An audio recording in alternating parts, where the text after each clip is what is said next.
رب العزت کی حمد ثنا نبی کریم رؤوف الرحیم علیہ افضل التحیۃ والثناء کی خدمت عالیہ میں تنقیدت درود و سلام عرض کرنے کے بعد گزشتہ بیان میں آپ نے سورۃ الفاتحہ جب ہم پڑھتے ہیں تو اس کے جواب میں اللہ سبحانہ و تعالیٰ کیا ارشاد فرماتا ہے یہ آپ نے سماعت فرمایا۔ نبی کریم علیہ السلام نے باجماعت نماز کا ارشاد فرمایا۔ قرآن مجید نے بھی وَارْكَعُوا مَعَ الرَّاكِعِينَ حکم دیا کہ رکوع کرنے والوں کے ساتھ رکوع کرو۔ چنانچہ وعن ابی موسیٰ الاشعری حضرت ابو موسیٰ اشعری رضی اللہ تعالی عنہ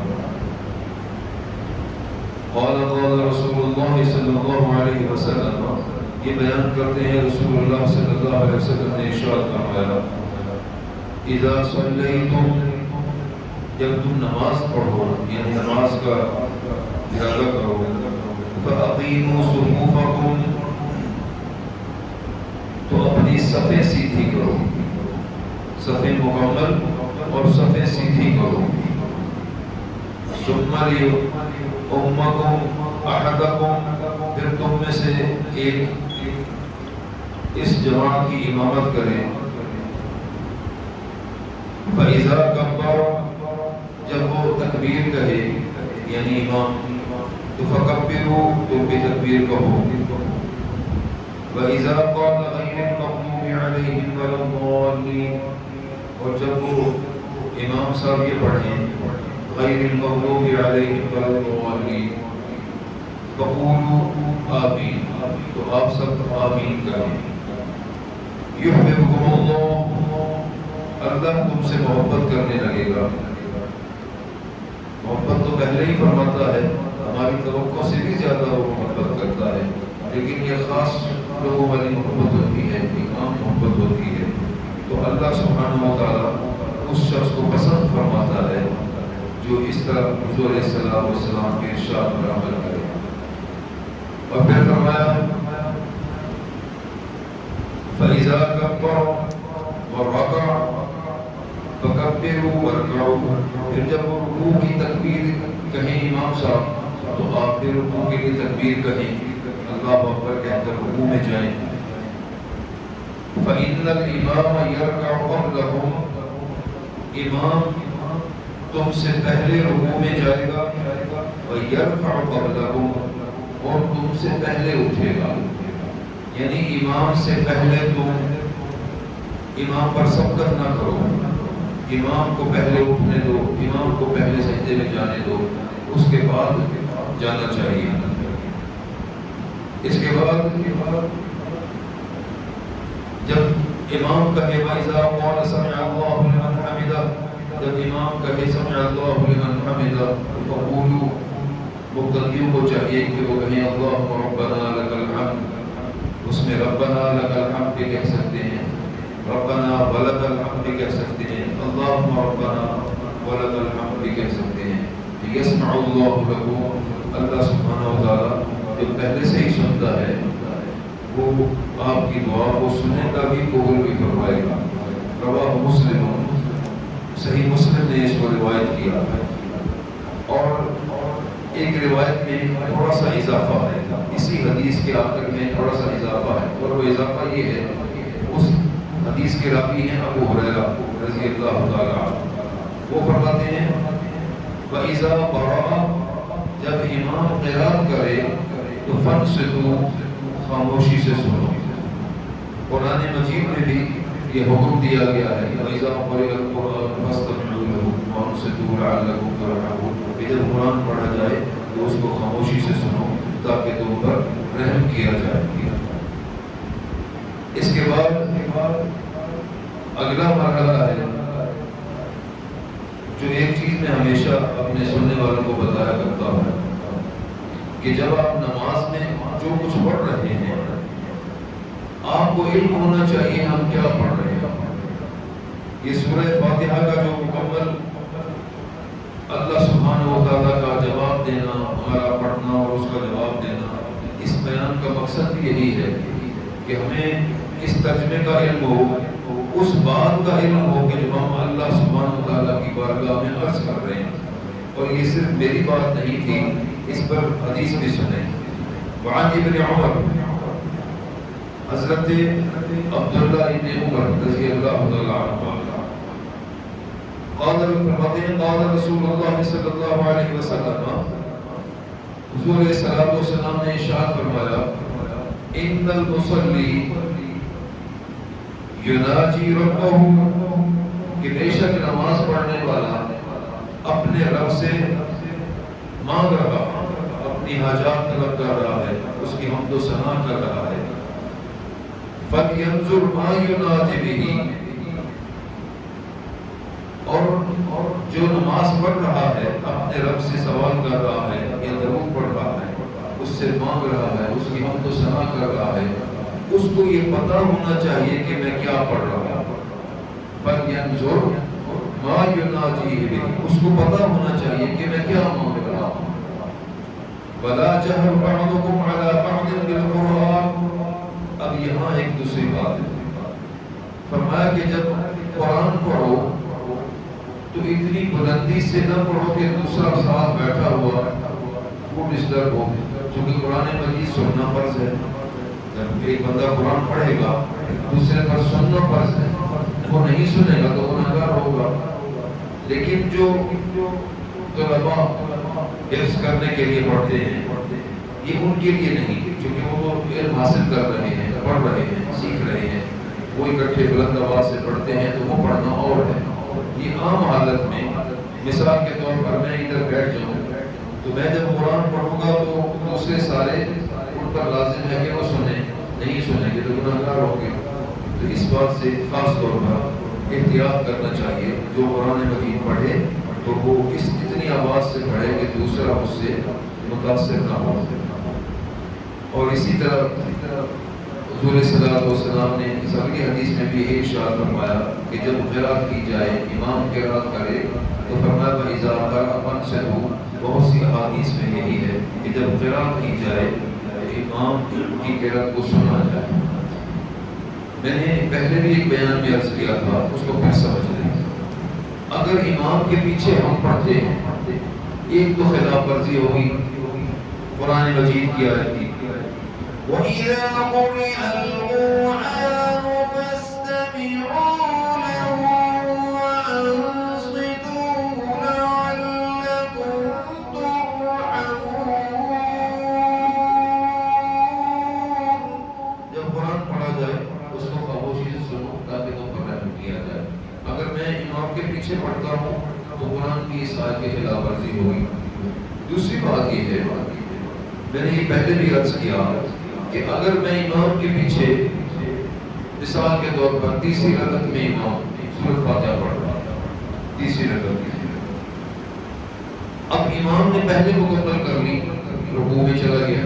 اب جو شخص پیچھے کھڑا پڑھ رہا ہے اس کی سورۃ فاتحہ مکمل نہیں ہوئی تو کیا کرے گا؟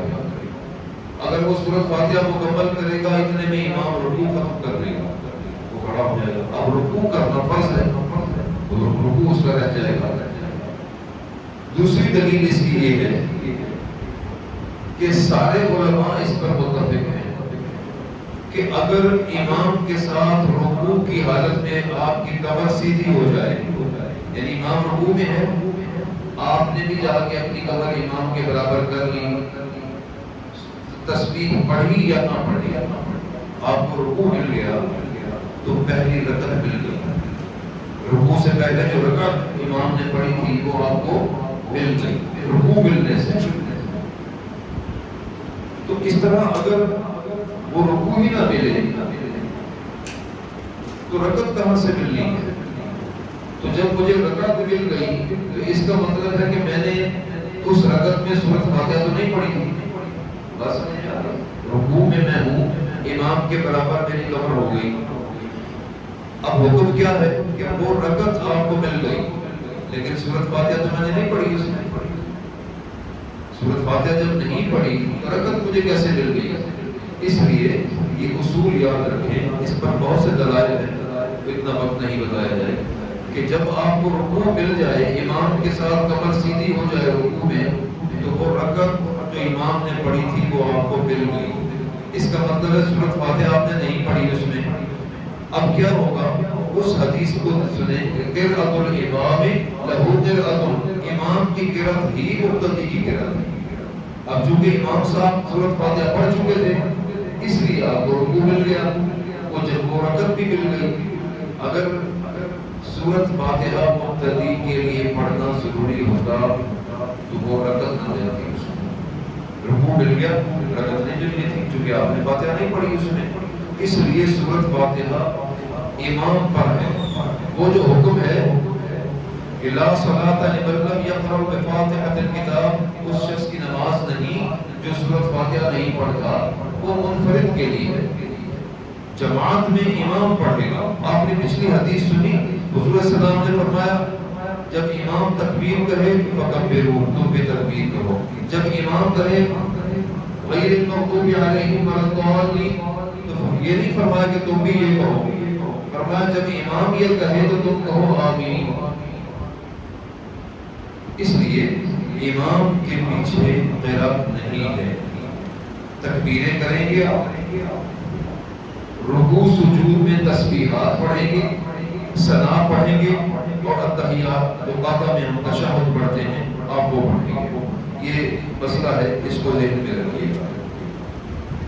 اور دوسری بات میں اکثر عرض کیا کرتا ہوں، اپنے سجدے جو ہیں، اپنے سجود ان کو لمبے کریں۔ یہ تنہا جو پڑھتا ہے شخص منفرد، اس کے لیے ہے، امام کے لیے نہیں ہے۔ امام کو مختصر کرنا چاہیے۔ عائشہ صدیقہ فرماتی ہیں عن عائشہ رضی اللہ عنہا قالت فقدت رسول اللہ صلی اللہ علیہ وسلم لیلۃ من الفراش، فرماتی ہیں کہ ایک رات میں نے حضور صلی اللہ علیہ وسلم کو اپنے بستر پر نہیں پایا، آپ نہیں تھے، اب اندھیرا تھا۔ اس زمانے میں رات کو چراغ گل کر کے سوتے تھے۔ ابھی بھی حکم یہ ہے، ابھی بھی حضور صلی اللہ علیہ وسلم کی حدیثوں میں ہے کہ رات کو چراغ اگر کسی کا جل رہا ہو اس کو بند کر کے سوئیں، اس میں حکمتیں ہیں بے شمار۔ اب وہ فرماتی ہیں کہ رات اندھیری تھی، حضور علیہ السلام میرے بستر پر نہیں تھے، تو فرماتی ہیں فَالْتَمَسْتُهُ فَوَقَعَتْ يَدِي عَلَى بَطْنِ قَدَمَيْهِ، میں نے اندھیرے میں ہی ٹٹولنا شروع کر دیا، ہاتھ مارنا شروع کر دیا۔ حضور علیہ السلام کہاں گئے؟ تو فرماتی ہیں یدی علی بطن قدمیہ، میرے ہاتھ آپ کے قدموں کو چھو گئے، آپ کے پاؤں پر میرا ہاتھ لگ گیا۔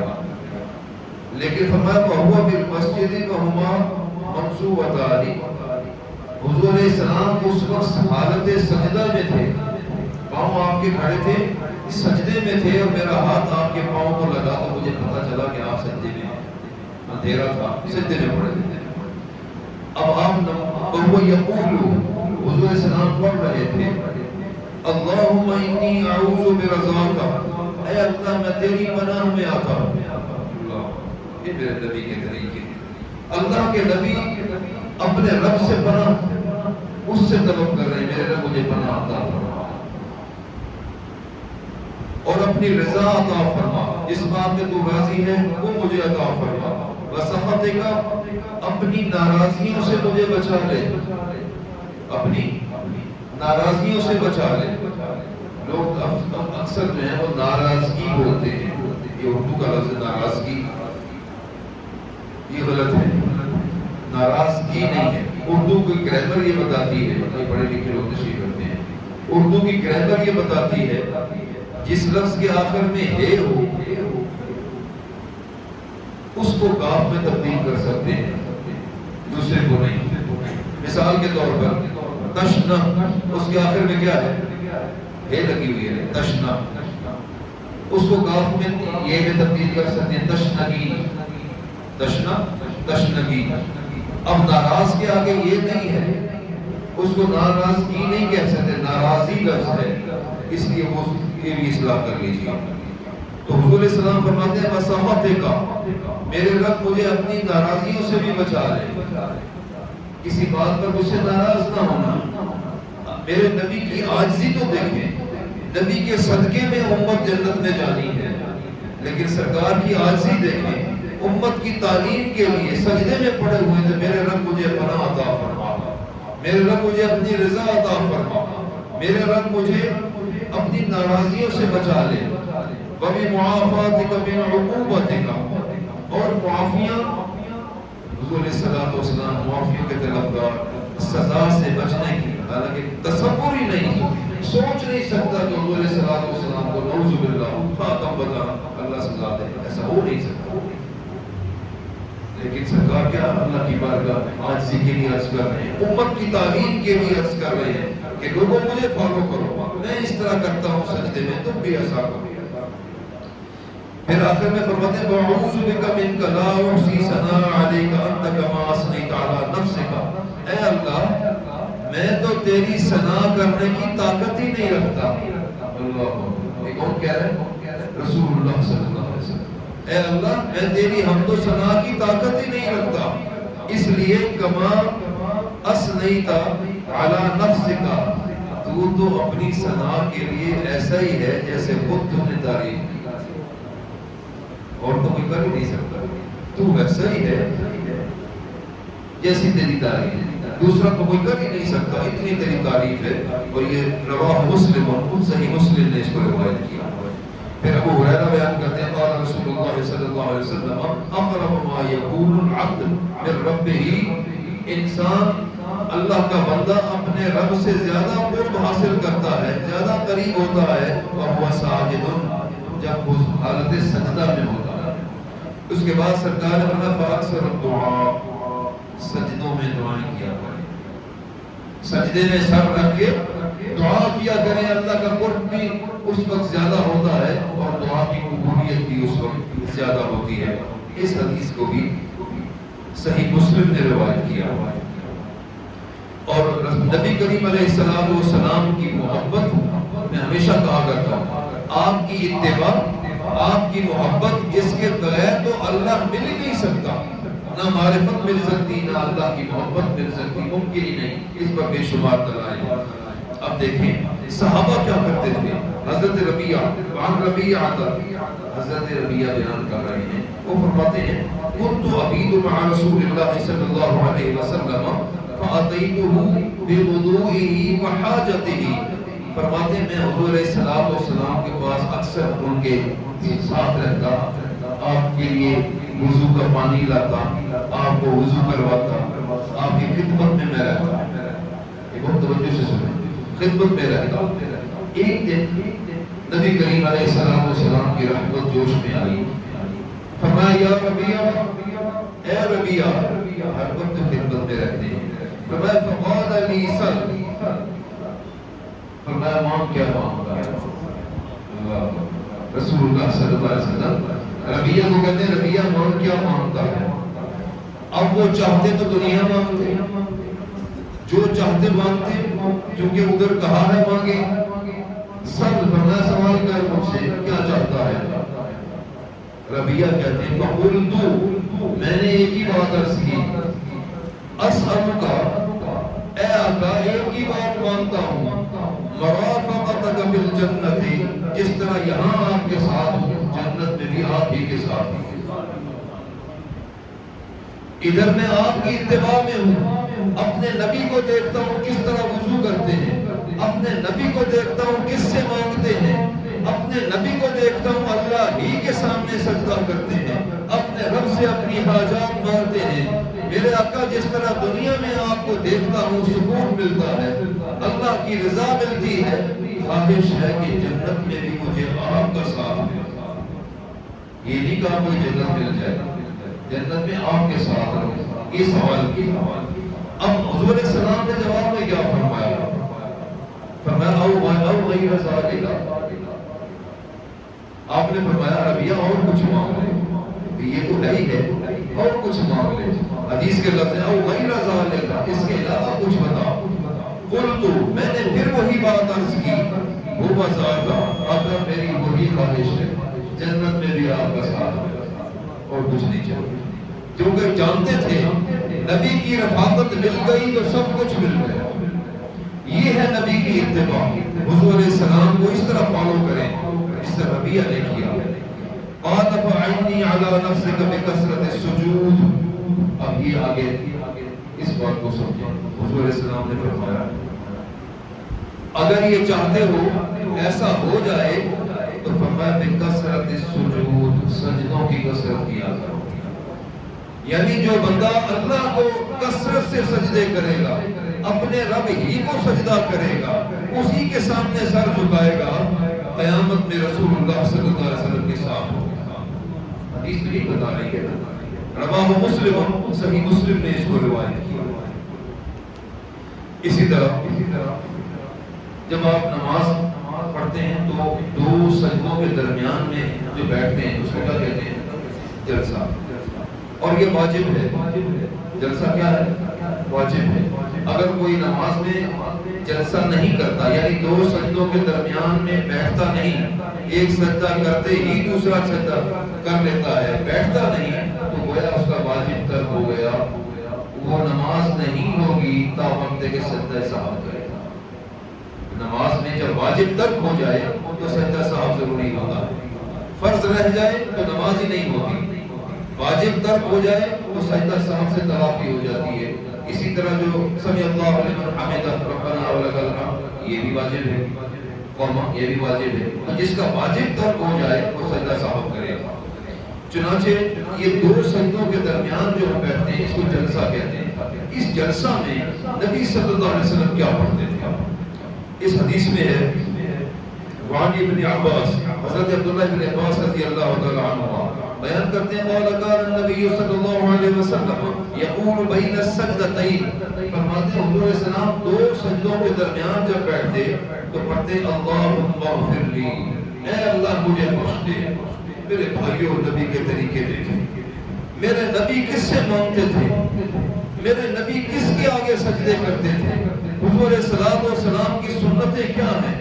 میرے نبی کے طریقے کیا ہیں؟ آج ہم شکایت کرتے ہیں اپنے رب سے میری فلاں حاجت پوری نہیں ہوتی، فلاں نہیں ہوتی. ہم نے سارے وہ طریقے چھوڑ دیے جو رسول اللہ کے طریقے.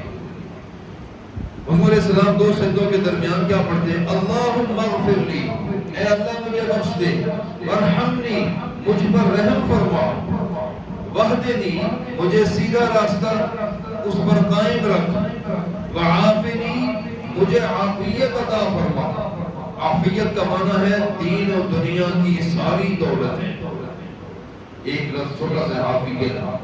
حدیث پاک میں ہے رسول اللہ صلی اللہ علیہ وسلم نے فرمایا مومن کو ایمان سے بڑی کوئی دولت نہیں ملی.